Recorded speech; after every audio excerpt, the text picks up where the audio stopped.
شاهدوا كيف بدأ الرعب يضرب المغرب يشتكي ويبكي. الجزائر تنشر صواريخ S-400 وصواريخ اسكندر على الحدود، وتحشد قوات ضخمة ومرعبة على الحدود الجزائرية المغربية، والمغرب متخوف من قوة وحداثة وجاهزية الجيش الجزائري.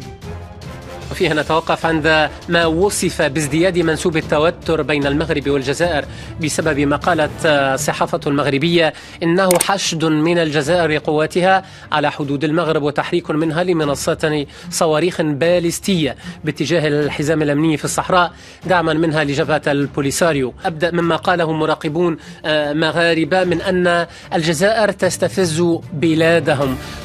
صحف مغربية نقلت حشد الجيش الجزائري لقواته على الحدود المغربية، تحريك منصات صواريخ باليستية باتجاه الحزام الأمني في الصحراء، زيارة وفد عسكري لمخيمات تندوف، استغلال موريتانيا في نقل سكان المخيمات إلى المنطقة الدولية العازلة والمنزوعة السلاح. من أجل ماذا؟ من أجل ما قالت إنه خلق توتر على الحدود المغربية وافتعال حرب استنزاف يتخللها نزوح جماعي، لأنه تحريك للصواريخ في اتجاه الحزام الأمني مع المغرب، تسليح لجبهة البوليساريو بالأسلحة وتجهيزات العسكرية روسية الصنع. البعض يتحدث عن صواريخ S-300 و S-400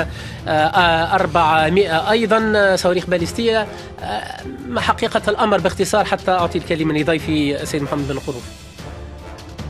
لا، حقيقة الأمر أن يعني هذا ليس بسر، فمنذ مدة والجزائر لها نشاط عسكري كبير على الحدود المغربية، سواء يعني في الشمال أو في الحدود مع يعني الجانب الذي هو قريب من الحزام الأمني، وبالأساس يعني في كل حدود المغربية الجزائرية في الصحراء المغربية. فبالتالي هذا يعني ليس سر، ونحن نعلم بأنه حتى ما يرتبط بتسليح البوليساريو، من يسلح البوليساريو خارج الجزائر، هذا يعني تحصيل لحاصل.